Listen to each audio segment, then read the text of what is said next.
અનિલભાઈ ભટ્ટ સાહેબનો સહકાર પણ એવો જ રહ્યો છે. ગીતાબેન સોલંકી પ્રિન્સિપલ કાઉન્સિલર શ્રી કિશનપુર ધારાસભ્યનું સન્માન કરે. બોલો વાડીનાથ મહાદેવની જય.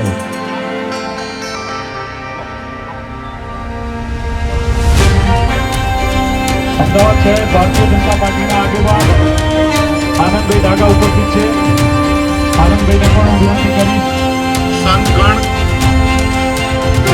અમારા સૌના માર્ગદર્શક આદરણીય ધર્મેન્દ્રભાઈ, બધા જ માનનીય કાઉન્સિલરશ્રીઓ, બધા પદાધિકારીઓ અને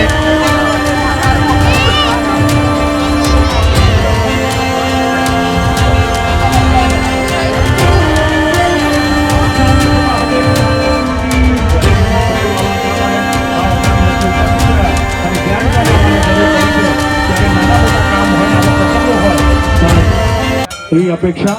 ખૂબ ખૂબ આભાર. અને આપણા આગેવાન સમાજ સેવક અને ધર્મમાં ખૂબ માનનાર રાજુભાઈ દેવાભાઈ સંડેર પરિવાર 21 લાખ રૂપિયાનું જે દાન આપ્યું છે અને ઈસનપુરનું ગૌરવ વધાર્યું છે. આપનું પણ સન્માન.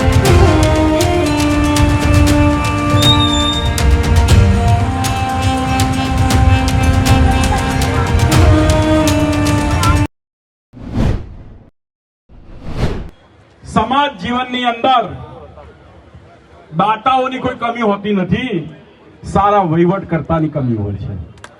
જ્યાં સારા વહીવટકર્તા ઉભા થાય ત્યાં દાતાનો અવિરત ધોધ ચાલતો હોય છે. કલ્પનામાં પણ નહીં હોય કે આટલું આવડું મોટું મંદિર આપણે ભવ્ય સમાજ દ્વારા નિર્માણ કરીશું, પણ આજે લગભગ 1 મહિનાથી વધારે ને 4 મહિનાથી આ યાત્રા ચાલી રહી છે.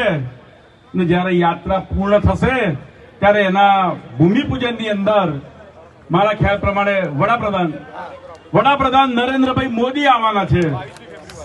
22મી ફેબ્રુઆરી તારીખ ફિક્સ છે.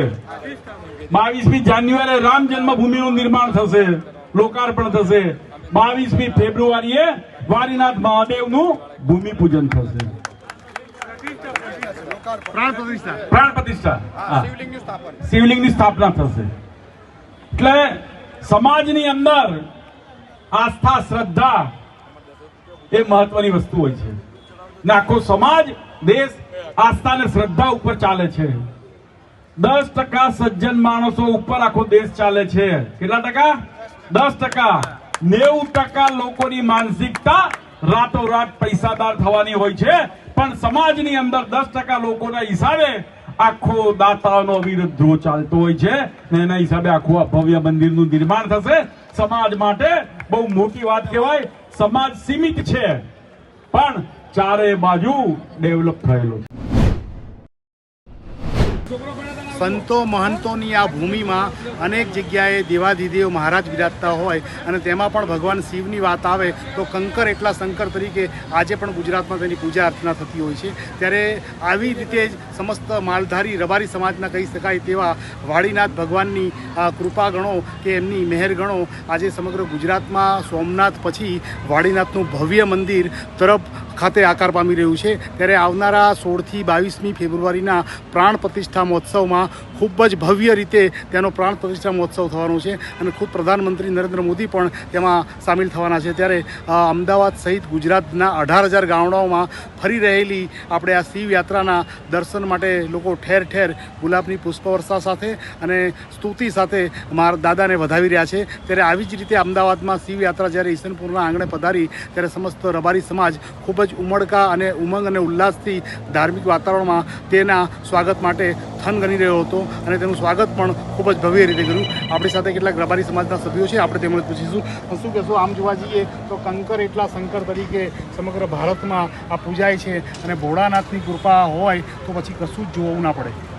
અમારું આસ્થાનું કેન્દ્ર એવું વાડીનાથ ભગવાન જે ઊંઝા વિસનગર તરફ ગામે બની રહ્યું છે એની જે યાત્રા નીકળી છે અને સમાજમાં એનું ઠેર બહુ સ્વાગત થાય છે અને એમનું ભવ્ય આવકાર લોકો સારા એવો ઉમંગમાં ફાળો લોકો એકઠો કરીને અર્પણ કરે છે અને લોકોને એ આગળ શ્રદ્ધા વધે એ પ્રમાણે આ યાત્રા પ્રયાસ કરે છે. કહેવાય છે કે અમદાવાદમાં અને ગુજરાતભરમાં 18,000 ગામોમાં ફરી રહેલી આ શિવ યાત્રાને ઠેર ઠેર લાખો રબારી સમાજના સભ્યો તો ખરા જ, પરંતુ અન્ય સમાજના લોકો પણ દર્શન માટે ઉમટી રહ્યા છે.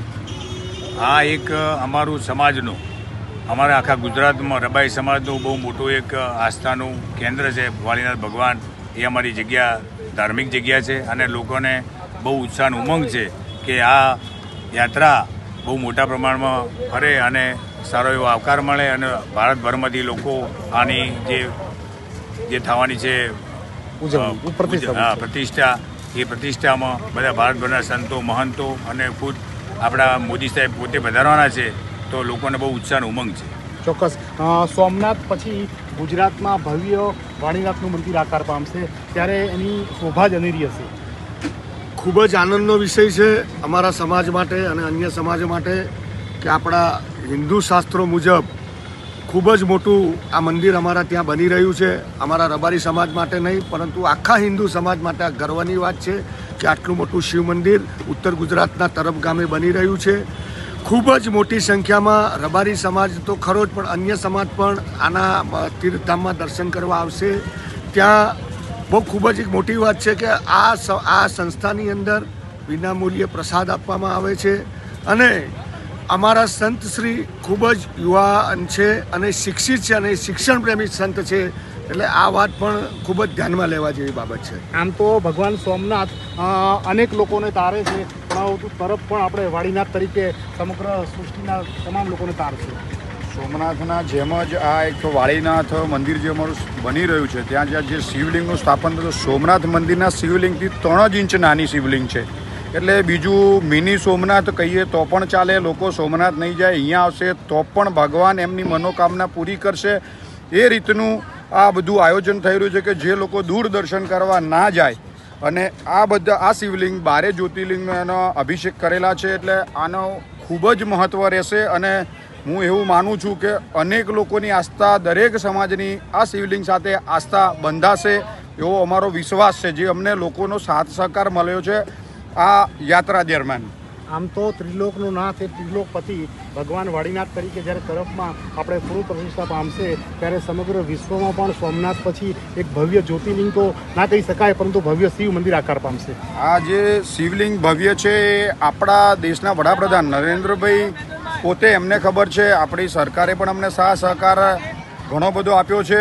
અને આ આખું એક અલગ જ, તમે ત્યાં જશો તો એનો આખો એક અલગ જ ભાવ અને તમને ઉત્પન્ન થાય છે ભક્તિનો. તો ઘણા બધા લોકો આની સાથે જોડાશે અને લોકોને ખૂબ જ આનંદ આવશે આની સાથે. નરેન્દ્રભાઈ જ્યારે અમારા અત્યારે જે બાપુશ્રી જે અત્યારે ગાદીપતિ જયરામગીરી છે, એમની પહેલાં અમારા ગુરુશ્રી બળદેવગીરી જે બ્રહ્મલિંગ થઈ ગયા, તો એમના બ્રહ્મલિંગના સમાચાર માન્ય પ્રધાનમંત્રીને મળતા જ પ્રધાનમંત્રીનો 1 જ કલાકની અંદર અમારા ગાદીપતિ જે અત્યારે જયરામગીરી બાપુ છે એમની ઉપર કોલ આવી ગયો હતો અને કોલ કરી એમને સમાચાર પૂછ્યા, બાપુની તબિયત શું હતી, કેવી રીતના થયું, શું થયું, ખૂબ જવાબદારી આપ્યો, એમનો સંદેશ આપ્યો. પ્લસ પ્રધાનમંત્રી સાહેબને હું આભાર માનું છું કે એમને એમના પોતાનું ટ્વીટ કર્યું.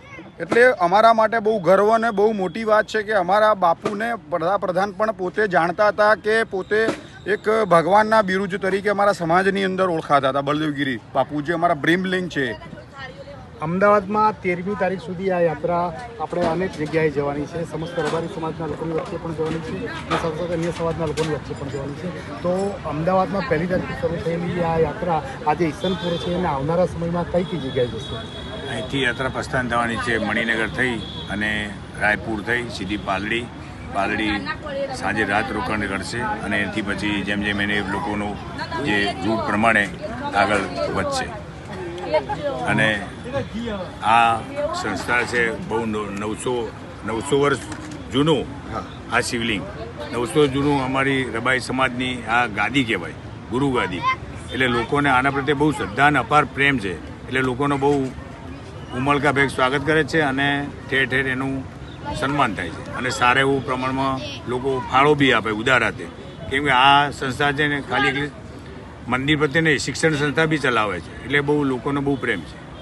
ચોક્કસ અનેકવિધ સંસ્થાઓમાં પ્રવૃત્ત રહેલી તરફ ગામની વાડીનાથની આ સંસ્થા સમગ્ર ભારત વર્ષમાં એક ડંકો વગાડવા જઈ રહી છે અને આવનારા સમયમાં જ્યારે તરફમાં વાડીનાથ ભગવાનના શિવલિંગ સ્વરૂપે જ્યારે આપણે પ્રાણ પ્રતિષ્ઠા થશે ત્યારે સોમનાથ પછીના આ બીજા ભવ્ય શિવલિંગના દર્શન માટે ભારત સહિત વિશ્વના અનેક જગ્યાએથી આપણે દર્શનાર્થીઓ પધારશે અને કંકર એટલા શંકર તરીકે દેવને પૂજી ધન્ય થશે ત્યારે સમસ્ત રબારી સમાજના આસ્થાનું કહી શકાય તેવું કેન્દ્ર તરફ ખાતે આવનારા સમયમાં જ્યારે પ્રાણ પ્રતિષ્ઠા મહોત્સવ થવા જઈ રહ્યો છે તેના ભાગરૂપે 1 તારીખથી અમદાવાદ સહિત ગુજરાતના અનેક જિલ્લાઓમાં આપણે આ શિવયાત્રા ફરી રહી છે અને સાથે સાથે ઘર આંગણે લોકોને દર્શન આપી રહી છે. હર્ષદ પટેલ, પંચાયત ટીવી, અમદાવાદ. વાળીનાથ મહાદેવ.